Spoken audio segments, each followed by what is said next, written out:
Hello everyone and welcome back to this Veritas at Fortitudo mod gameplay of Sweden in Europa Universalis 4.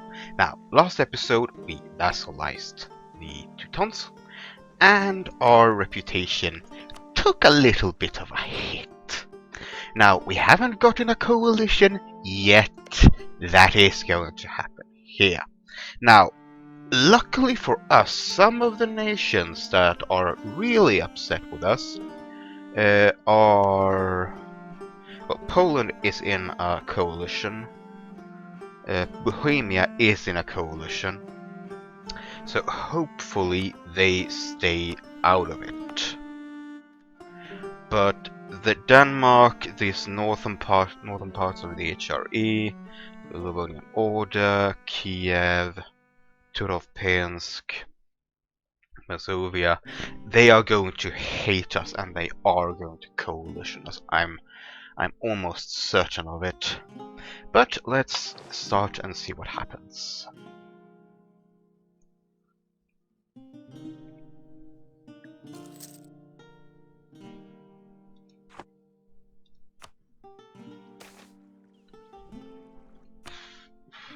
Ooh, yes! We got that built, send the colonists there. And let's see, we got this mission last episode, and I'm not going to show it. Basically because you can actually, if you have a really huge war exhaustion, you can set your nation to reduce the war exhaustion, but it will cost you 200 points of each type, stability, and a whole lot more during the time it's active. So that's not what we need right now, because our war exhaustion is less than 1. And it goes down fast. Oh yes. Let's see. Yeah, we're not going to nudge Poland's opinion over, so let's get him home.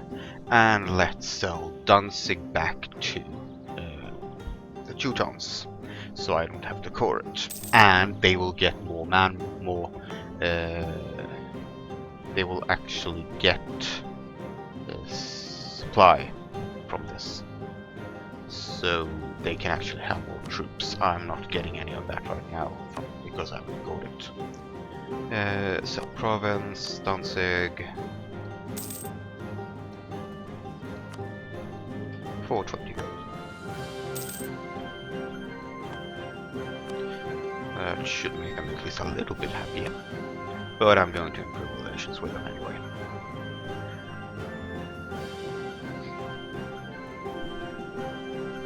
On Münster, no. Brandenburg, that's the first one.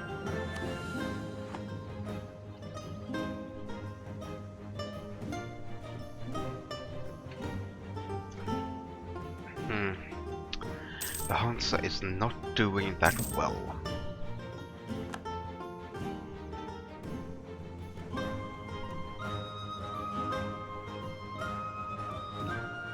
Now, what is our fleet limit?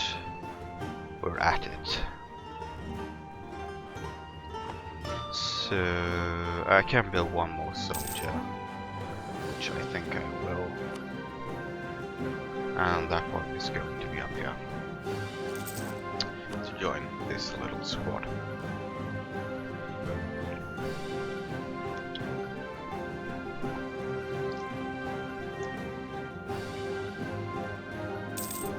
But right now we are just trying to lose Diplo, lose prestige. I'll lose the prestige. I want to save my points really badly. But yeah, right now we are just going to try and consolidate, not go into any big aggressive things. If people declare war on us, we will defend, and not actually take anything in the peace deals. That usually calms down coalitions.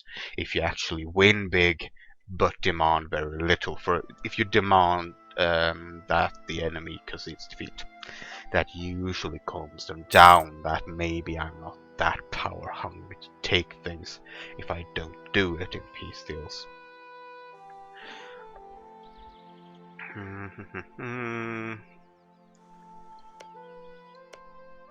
Let's see, they went with Total Tusk. Oh no, no, no, no, no, no, no, no! This could not be worse. The only coalition member against us currently is also the Emperor. That's really bad. Okay, we need to build up some buildings. Do we have any that we can build?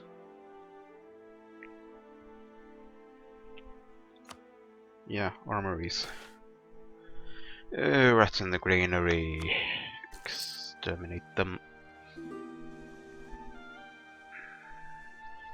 Let's see here. Bremen. Yeah, they are about as big as the Hansa now. But no.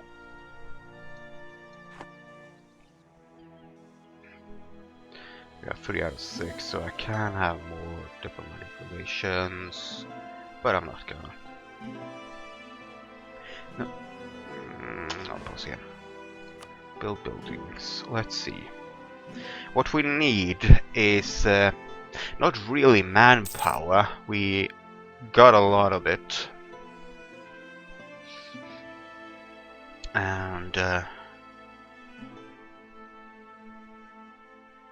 that is enough for now, I feel, with our current neighbors being as they are. However, we need a bigger supply limit.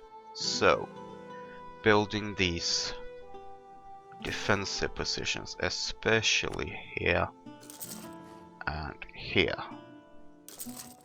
will help us, and that will give us 1 extra supply limit to have 1 more soldier.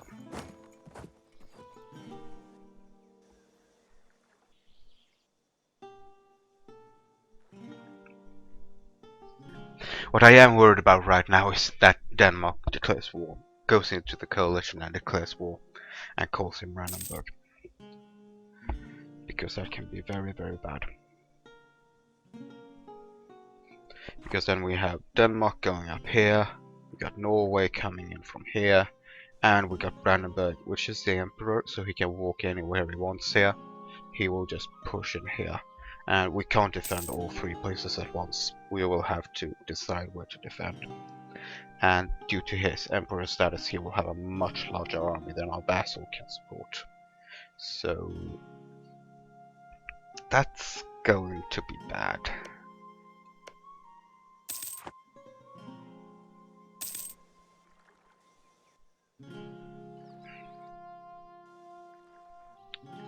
Novgorod is also pissed at us, but they are more afraid of the Golden Horde right now, which is perfectly sensible.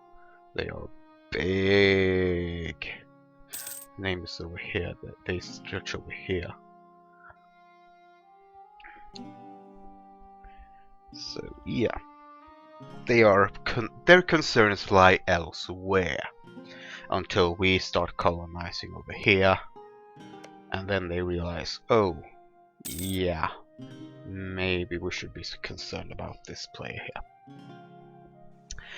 But let's see how things elsewhere. Yeah, the Norwegian army is in Scotland, which is probably why we haven't been attacked from here yet. Woohoo! Yes! And we have a new king, and we have a perfect heir. Oh my god, this is so good. 27-year-old king, and his heir is 17. Both are bloody fantastic. Now we're going to get some points in and some tech, which we really, really need. And you did see here that state marriages with the Hansa succession war. There's no succession war. That is just a visual bug in the game. the base game, that any republic will be given succession wars when their leader dies, but it just doesn't happen. It can't.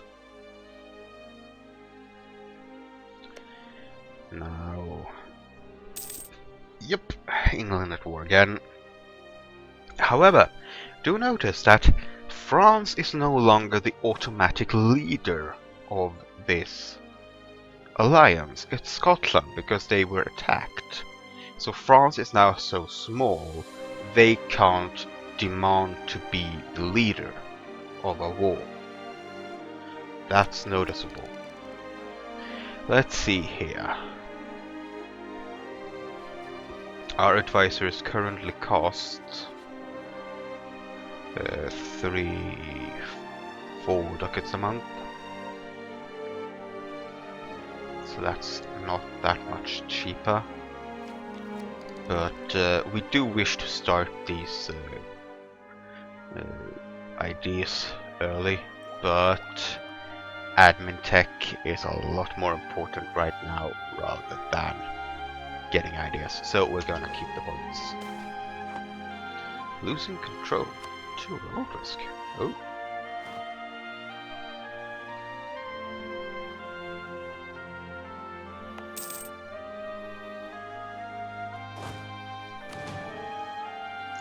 And these buildings are going up very slowly, I have to say. Wow, they take years to build. Okay. And he is dead, so let's get... Okay, where... Okay, call that diplomat.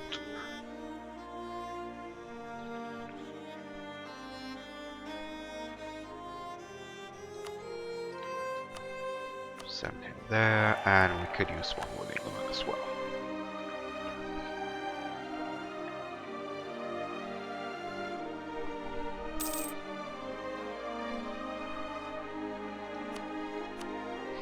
And England is cordial of us, that's okay.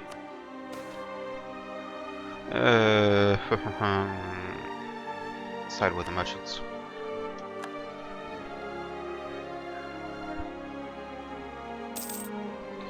No disputed succession that we are involved in. Yeah, Norway and England are pushing Scotland in badly. Yeah, this would be a perfect opportunity to take on Denmark or Norway, but our current reputation is not that good. So if we actually pushed just a little bit too much here, we would be getting such a big coalition against us. It would be stupidly big. 3 years? Sure, there's nothing we can do. Oh, technology. Military? Is this above time? No. Oh yeah, member of the Hanseatic League. Increases the cost badly. England wants to help us in the defensive war against Normandy. Sure. What the?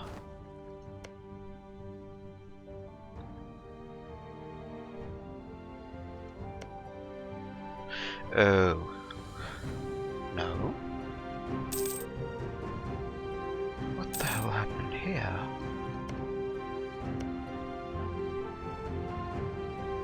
Yeah, there must have been a chain here somehow. They are allied with Cologne, Oldenburg, Bar.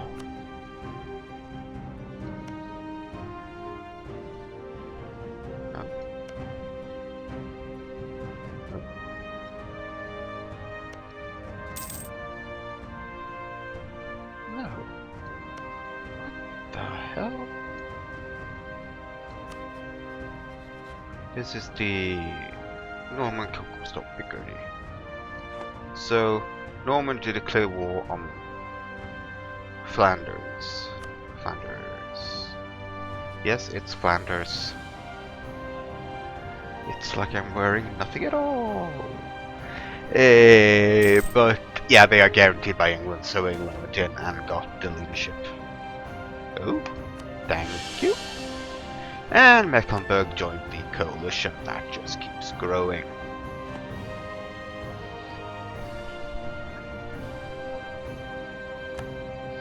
And Denmark joins. Yeah, once people get out of wars, they start going into the coalition against us. We can expect Norway soon. Oh, there goes Novgorod.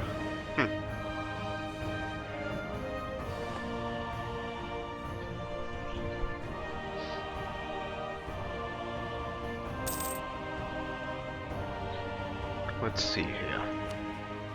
Romania joined it. We can lower army maintenance for now, get some more money. Yes, we're in a war, I know. Yeah, Normandy is getting completely sieged up here by England. We call that diplomat and just improve relations with everyone.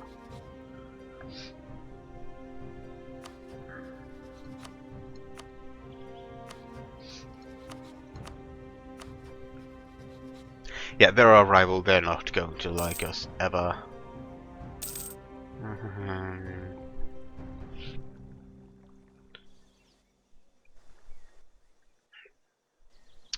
Who else? Hungary. Yeah, Bohemia can become emperor later on. That could be a useful relationship. Yeah, Norway took Wick from Scotland. One of our advisors died. So, yeah, morale. Definitely morale. Ooh, good.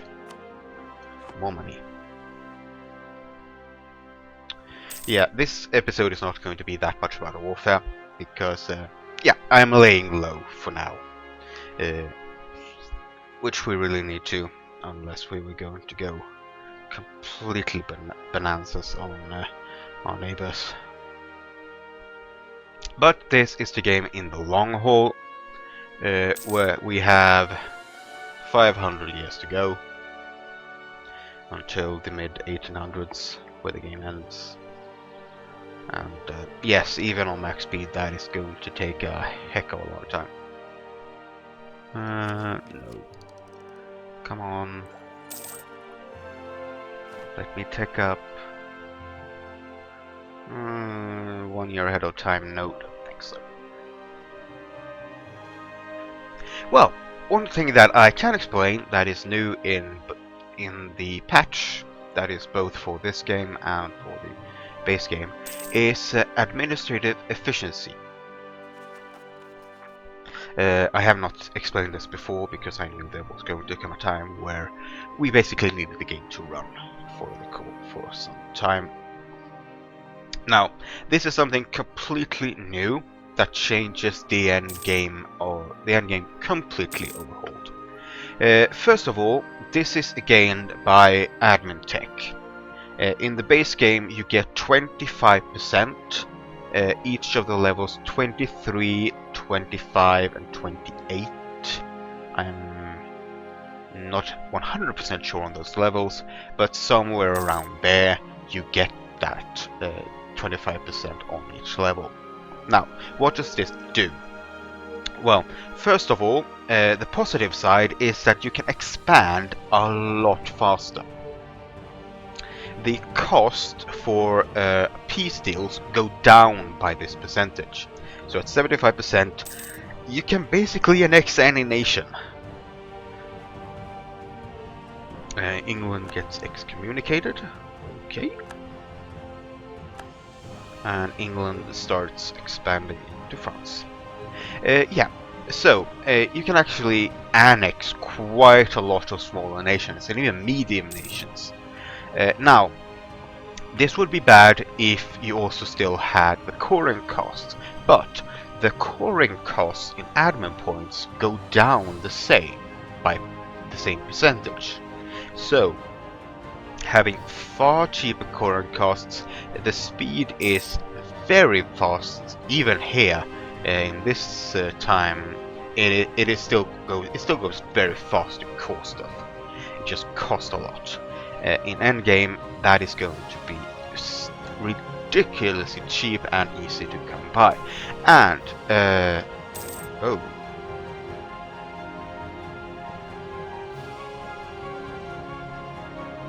Oh no. No, no, no, no, no. No. We will lose the stability because of this. Damn.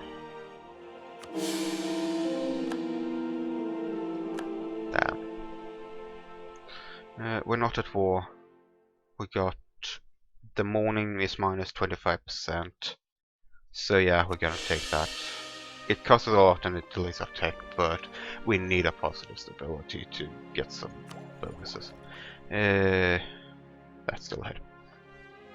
But yeah, let's get back to admin efficiency. Those two are the positive things. Less cost and well, less cost for war score and less cost to admin power to cause.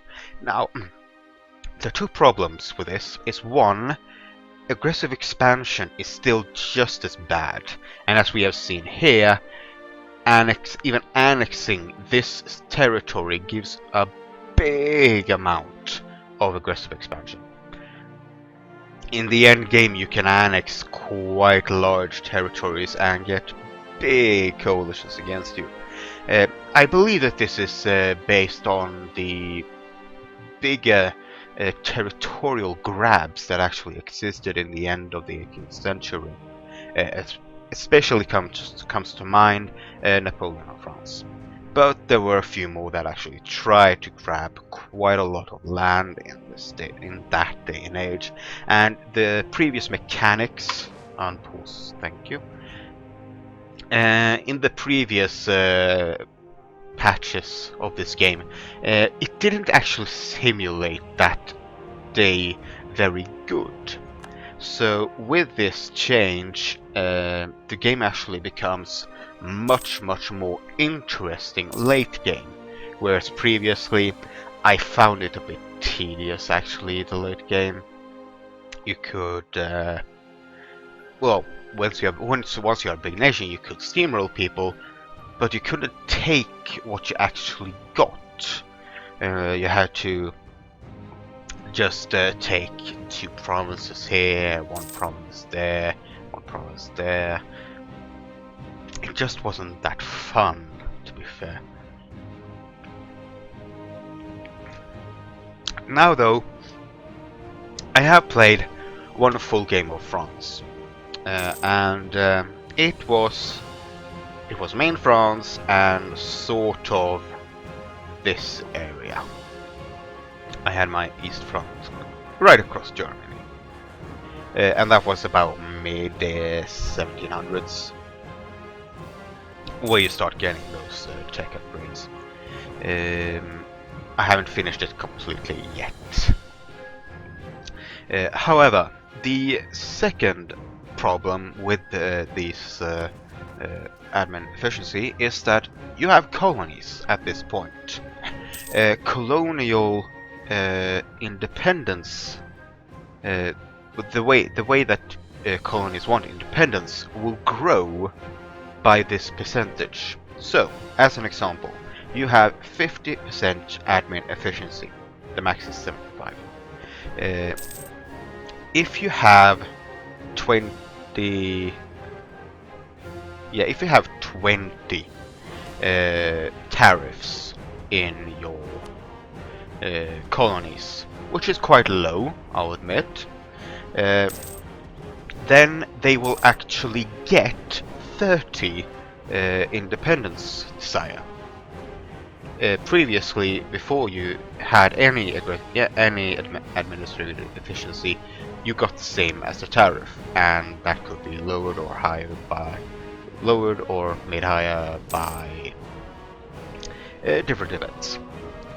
Now though, once you start getting there, if you have 35-40% tariffs, once you start getting admin efficiency, you're gonna get big revolts in your colonies, and that's bad.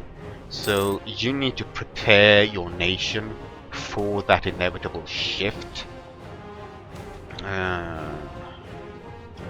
Let's see here, work development. I need a prestige. Get tech. So yeah, once you get to that area, you will see a lot of colonial nations start revolting. And they can become pretty damn powerful in this game once they are free. So you may want to be able to hold them in check somehow, as long as you can. Now, what they have done different in this mod, Veritas at Fortitudo, is that they can't remove admin efficiency from tech. It is based on admin tech, and that's how it's going to be. It's going to stay like that forever, or at least for the foreseeable future. And no modders can actually remove this from this. However, they seem to have gone the same route here. But they put them on level 33, 38, 43 instead. Which is basically the same, about the same time. I actually am surprised by that choice. I was expecting them to spread these out over time, so that you will get 2% there, 2% there, 2% there, just like they have done production efficiency. Ideas are a lot more, of course, but trade range the same, colonial range the same. Even morale has been vastly flattened out, so there's no big gaps. So that was actually a big surprise for me. I haven't checked that before. Well, that's something for the late game then. Now, let's see. We can take up this. Good. Now, we can have a second group of ideas. However, we want to check this light bulb first. So, what do we want from our second idea group? Good to see. Well, we are going to be a land-focused military powerhouse. We are going to dabble into colonizing, but it's not going to be our main goal to colonize the entire world, the entire new world. That's not our goal. Our goal is to get as big and powerful in Northern Europe as we can. Now, to get to the exploration idea group, which is not here, we need to go naval idea first, and then get a certain tech level. But considering that we have so much Diplo points available, and the problem is we only have these two. I do have to check the... Let's see, where do we have that one? Open that display, please. Thank you. And it's not paused. Perfect. Now, diplomatic is just basically two idea groups. Diplomatic 1, diplomatic 2. They don't lead to anything else, which is bad, because you want those later on.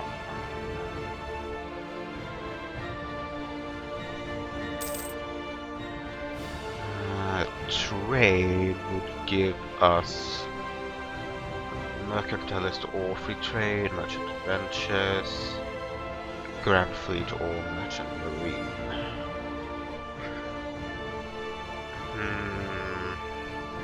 what would be the bonus for government and trade? Let's see here.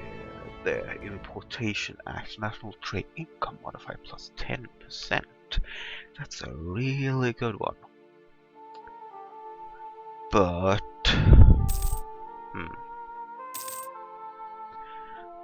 if we would, well, if we take the army idea, we're not going to get anything here, I think.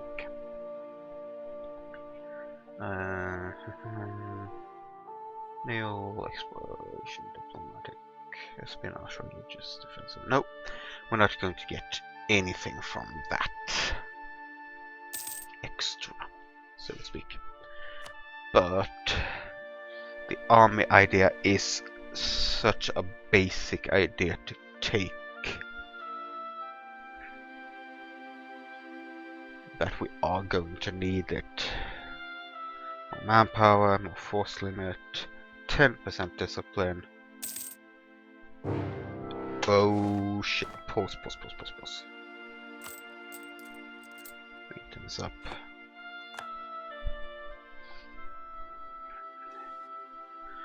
Oh crap indeed. This is really bad. So we're going to put a cut in here, and we're going to come back next time where we will be having a great big war.